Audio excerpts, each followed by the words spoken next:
Hello guys, ನಮಸ್ತೆ. Welcome back to my channel. ಇವತ್ತಂತೂ ನಮ್ಮ ದೇಹಕ್ಕೆ ಅತಿ ಅವಶ್ಯಕವಾಗಿರುವಂಥ ಸಿರಿಧಾನ್ಯಗಳ ಚಪಾತಿ ಹೇಗೆ ಮಾಡೋದು ಅಂತ ಮಮ್ಮಿ ತೋರಿಸ್ತಾ ಇದ್ದಾರೆ. ಫ್ರಮ್ ಬಿಗಿನಿಂಗ್ ಇಂದ ತೋರಿಸ್ತಾ ಇದ್ದಾರೆ, ಎಲ್ಲರಿಗೂ ಹೆಲ್ಪ್ ಆಗುತ್ತೆ ಅಂತ. ಮೊದಲು ಹಿಟ್ಟು ಹೇಗೆ ಮಾಡಿದ್ವಿ ಅಂತ ನೋಡೋಣ. Let's get started. ಮಮ್ಮಿ ಇಲ್ಲಿ 5ರಿಂದ 6 ತರ ಸಿರಿಧಾನ್ಯಗಳನ್ನ ತಗೊಂಡಿದ್ದಾರೆ. ಹಾಗೂ ಹೆಸರು ಕಾಳು, ಗೋಧಿ, ಸೋಯಾಬೀನ್ಸ್, ಅಗಸೆ ಬೀಜ, ಈಗಂತೂ ತಿನ್ಲೇಬೇಕಾದಂತ ಒಂದು ಧಾನ್ಯ ಅದು. ನಾವು 1 kg ಅಷ್ಟು ಗೋಧಿನ ಕ್ಲೀನ್ ಮಾಡಿ ತಗೊಂಡಿದೀವಿ. ಹಾಗೂ 1/4 kg ಅಷ್ಟು ರಾಗಿ, 1/4 kg ಅಷ್ಟು ಹೆಸರು ಕಾಳು, ಬರಗು, ಸಿರಿಧಾನ್ಯಗಳಲ್ಲಿ ಬರಗು, ಹಾಗೆ ಸೋಯಾಬೀನ್ ತಗೊಂಡಿದೀವಿ.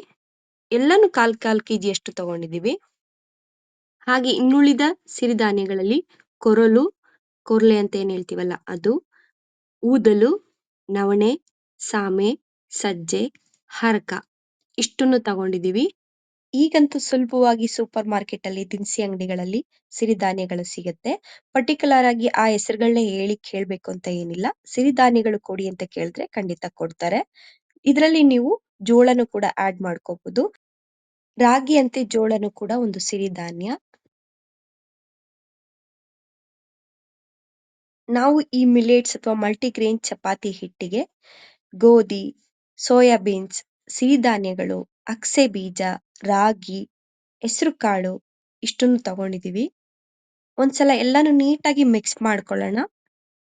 ಎಲ್ಲ ಕಾಳುಗಳನ್ನ ಕ್ಲೀನ್ ಮಾಡ್ಕೊಂಡು ಒಂದ್ಸಲ ತೊಳೆದು 2ರಿಂದ 3 ದಿವಸ ಬಿಸಿಲಲ್ಲಿ ಒಣಗಿಸಿದೀವಿ. ಈಗ ಇದನ್ನ ಮಿಲ್ ಮಾಡಿಸ್ಕೊ ಬರೋಣ.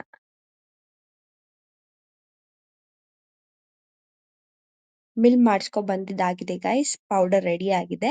ಈಗ ಚಪಾತಿ ಹೇಗೆ ಮಾಡೋದಂತ ನೋಡೋಣ.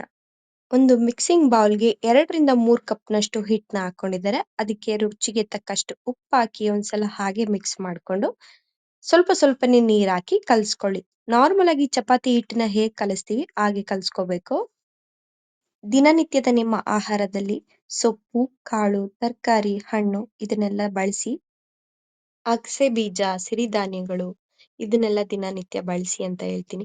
ಅಗಸೆ ಬೀಜನ ಡೈರೆಕ್ಟ್ ಆಗಿ ನಾವು ಹಾಗೆ ತಿನ್ನೋದಕ್ಕಾಗಲ್ಲ. ಅದನ್ನ ಲಡ್ಡು ಮಾಡ್ಕೊಂಡು ತಿನ್ಬೋದು, ಅಥವಾ ಈ ರೀತಿ ರೊಟ್ಟಿ ಚಪಾತಿಗೆ ಪೌಡರ್ ಮಾಡ್ಕೊಂಡು ಯೂಸ್ ಮಾಡ್ಬೋದು. ಒಂದೊಂದು ಸಿರಿಧಾನ್ಯಗಳಲ್ಲೂ ಒಂದೊಂದು ಕಾಳುಗಳಲ್ಲೂ ತುಂಬಾ ವಿಶೇಷತೆ ಇದೆ. ಹೇಳ್ತಾ ಹೋದ್ರೆ ವಿಡಿಯೋ ತುಂಬಾ ಲೆಂತಿ ಆಗುತ್ತೆ. ಸೊ ನಾನು ಇದನ್ನ ತಿನ್ನಿ ಅಂತ ಸಜೆಸ್ಟ್ ಮಾಡ್ತೀನಿ. ಹಾಗೆ ನೋಡಿ ಹಿಟ್ಟು ಕೂಡ ಕಲಸಿದಾಗಿದೆ. ಈಗ ಒಂದೇ ಒಂದು ಸ್ಪೂನ್ ಅಷ್ಟು ಎಣ್ಣೆ ಹಾಕಿ ಮಮ್ಮಿ ಹಾಗೆ ಒಂದ್ಸಲ ಮಿಕ್ಸ್ ಮಾಡ್ಕೋತಾರೆ.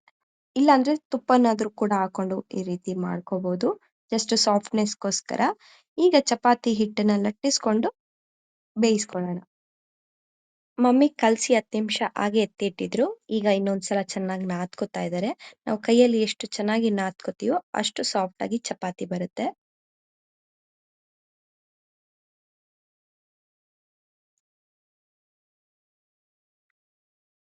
ಚಪಾತಿ ಒತ್ತುವಾಗ ತುಂಬಾ ಪ್ರೆಷರ್ ಕೊಟ್ಟು ಒತ್ತಬೇಡಿ ಗೈಸ್.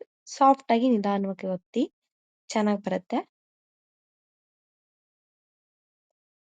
ಚಪಾತಿ ಲಟ್ಟಿಸ್ಕೊಂಡದಾಗಿದೆ. ಈಗ ಬೇಯಿಸ್ಕೊಳ್ಳೋಣ. 2 ಸೈಡ್ ನೀಟಾಗಿ ಬೇಯಿಸ್ಕೊಳ್ಳಿ. ಎಣ್ಣೆ ಅಥವಾ ತುಪ್ಪ ನಿಮ್ಗೆ ಯಾವ್ದು ಇಷ್ಟ ಆಗುತ್ತೆ ಅದನ್ನ ಹಾಕೊಂಡು ಬೇಯಿಸ್ಕೋಬಹುದು. ಚೆನ್ನಾಗಿ ಬರುತ್ತೆ ಗೈಸ್. ರುಚಿ ತುಂಬಾ ಚೆನ್ನಾಗಿರುತ್ತೆ. ನೀವು ಮನೇಲಿ ಮಾಡಿ ನೋಡಿ, ನಿಮ್ಗೆ ಗೊತ್ತಾಗುತ್ತೆ. ಇವತ್ತು ಮಮ್ಮಿ ಮಿಲೆಟ್ಸ್ ಅಂದ್ರೆ ಸಿರಿಧಾನ್ಯ ಅಥವಾ ಮಲ್ಟಿಗ್ರೇನ್ಸ್ ಚಪಾತಿ ಜೊತೆಗೆ ಹಾಗಲಕಾಯಿ ಪಲ್ಯ ಮಾಡಿದ್ದಾರೆ. ಅದ್ರ ರೆಸಿಪಿನೂ ಕೂಡ ಹಾಕ್ತೀನಿ. ಕಹಿನೇ ಇರಲ್ಲ ಗೈಸ್, ತುಂಬಾ ಚೆನ್ನಾಗಿರುತ್ತೆ. ಹೇಗ್ ಮಾಡೋದಂತ ನೋಡಿ. ನಿಮ್ಗೇನಾದ್ರೂ ವಿಡಿಯೋ ಸ್ವಲ್ಪನಾದ್ರೂ ಇಷ್ಟ ಆಗಿದ್ರೆ ಪ್ಲೀಸ್ ಲೈಕ್ ಮಾಡಿ, ಶೇರ್ ಮಾಡಿ, ಸಬ್ಸ್ಕ್ರೈಬ್ ಮಾಡಿ, ಸಪೋರ್ಟ್ ಮಾಡಿ ಅಂತ ಹೇಳ್ತಾ thanks for watching. Love you all. Bye bye.